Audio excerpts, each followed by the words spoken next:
আমরা সবাই জানি মুফতি ফাইজুল করিম শায়েখে চরমোনাই বরিশাল ৫ ও ৬ নং আসন একই সাথে দুইটা আসন থেকে নির্বাচনে দাঁড়াবেন এইবার, এবং এই দুটো আসনে মুফতি ফয়জুল করিম কি বিজয় হতে পারবেন, নাকি পারবেন না, নাকি যে কোনো একটাতে পারবেন? আসুন বিস্তারিত জেনে নিই। মুফতি ফয়জুল করিম শায়েখে চরমোনাই ইসলামী আন্দোলন বাংলাদেশের দ্বিতীয় সর্বোচ্চ নেতা। সামনে জাতীয় নির্বাচনে তিনি বরিশাল ৫ অর্থাৎ বরিশাল সদর ও সিটি কর্পোরেশন এলাকা এবং বরিশাল ৬ অর্থাৎ বাকেরগঞ্জ আসন থেকে একসাথে দাঁড়াবেন। এবার আসুন জেনে নিই কোন আসনে তার ভিত্তি শক্তিশালী রয়েছে। প্রথমে আমরা আলোচনা করব বরিশাল ৫ নং আসন নিয়ে। বরিশাল ৫ আসনটি বরিশাল সদর এবং সিটি কর্পোরেশন নিয়ে গঠিত। এটি মূলত শায়েখে চরমোনাই এর রাজনৈতিক ও আধ্যাত্মিক ঘাঁটি। চরমোনাই মাদ্রাসা, দাওয়াতি কার্যক্রম এবং শহরের মুসলিম জনতার কাছে তার প্রভাব তুলনাহীন। এই আসনে ইসলামী আন্দোলনের সমর্থন বরাবরই বেশি।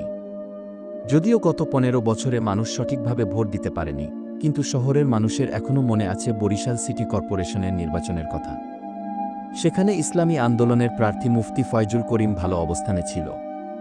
হাসিনা সরকার ভোট ডাকাতি না করলে সেখানকার ফলাফল ভিন্ন হতে পারত। সেই নির্বাচনের প্রভাব আজও মানুষের মনে আছে। তাছাড়া এ আসনে বিএনপির পুরনো ভোট আছে, কিন্তু শহরে সাংগঠনিক দুর্বলতা রয়েছে তাদের। আর জামাতের এ আসনে একটা ভোট ব্যাংক যদিও বা রয়েছে, তবে তা মুফতি ফয়জুল করিম সাহেবের জনপ্রিয়তার তুলনায় কম। তাই কোনো জোট ছাড়া নির্বাচন হলে ও এ আসন থেকে মুফতি ফয়জুল করিম এর জেতার সম্ভাবনা খুবই বেশি। আর যদি জোট হয় ইসলামী আন্দোলন ও জামাত, তাহলে এ আসনে বিএনপি অনেক বেশি ছিটকে পড়বে এবং মুফতি ফয়জুল করিম এর জিতার সম্ভাবনা প্রায় চূড়ান্ত পর্যায়ে থাকবে। হয়তো বড় ব্যবধানেও জিতবেন ইনশাল্লাহ। এবার আসুন আমরা দেখি বরিশাল ৬ নং আসনের কি অবস্থা। বরিশাল ৬ বাকেরগঞ্জ সহ ভিন্ন অঞ্চল নিয়ে গঠিত। এখানে চরমোনাই পীর সাহেবের সরাসরি প্রভাব তুলনামূলক কম। যদিও বা চরমোনাই দরবারের একটা প্রভাব রয়েছে, তবে এই আসনে আওয়ামী লীগ, বিএনপি এদের স্থানীয় শক্তি দীর্ঘদিন ধরে সক্রিয়। জামাতেরও প্রভাব রয়েছে এ আসনে, তবে সেটা এ আসনে বিএনপির তুলনায় কম।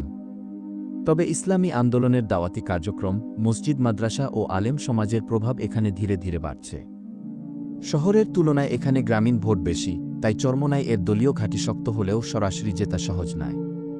কারণ গ্রামীণ ভিত্তিক বেশ কিছু স্থানীয় নেতাদের প্রভাব রয়েছে সেখানে, যা বিএনপিকে বেশ এগিয়ে রাখবে ইসলামী আন্দোলন এর তুলনায়। তাই কোনো জোট ছাড়া নির্বাচন হলে মুফতি ফয়জুল করিম শায়েখে চরমোনাই এ আসন থেকে জিততে পারাটা মুশকিল হয়ে দাঁড়াবে। কারণ আওয়ামী ও বিএনপির প্রভাব রয়েছে, সাথে রয়েছে আবার জামাতও। তাই জোট ছাড়া নির্বাচন হলে এটাতে হারার সম্ভাবনা বেশি। আর যদি জোট হয়, জামাত ও ইসলামী আন্দোলন এর ভোট এক বাক্সে চলে আসবে, তাহলে মুফতি ফয়জুল করিম শায়েখে চরমোনাই এর জেতার একটা চান্স থাকবে এ আসনে। তবুও বিএনপির সাথে লড়াইও হবে একদম কাছাকাছি। তাহলে জিতার সম্ভাবনা কোথায়? সবচেয়ে শক্তিশালী সম্ভাবনা আছে বরিশাল ৫ নং আসনে। কারণ এখানে তার ঘাঁটি, এখানে তার প্রভাব সবচেয়ে বেশি, এবং মানুষের মধ্যে আগের সিটি কর্পোরেশন নির্বাচনের ফলাফলের স্মৃতি এখনও আছে। মানুষ জানে যদি সুষ্ঠু ভোট হয় তবে শায়েখে চরমোনাই শক্ত প্রতিদ্বন্দ্বিতা করতে পারবেন। আর জোট হলে তো বড় ব্যবধানে হারাতেও পারবেন ইনশাল্লাহ। অপরদিকে বরিশাল ৬ নং আসন জেতা কঠিন হলেও অসম্ভব নয়। তবে বাস্তবতা হল, সেখানে জিততে গেলে স্থানীয় বড় বড় প্রভাবশালী শক্তিকে সাথে নিতে হবে, যা বর্তমানে সেখানে ইসলামী আন্দোলন এর কম বিএনপির তুলনায়। তাই জামাতের সাথে জোট হলেও বিএনপির সাথে এ আসনে সমানে সমানে লড়াই হবে।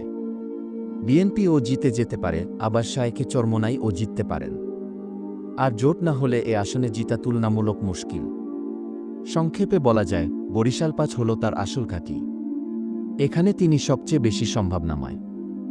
বরিশাল ৬ এ তার অবস্থান দুর্বল, তবে চেষ্টা করলে এবং জোটে থাকলে জিতা সম্ভব।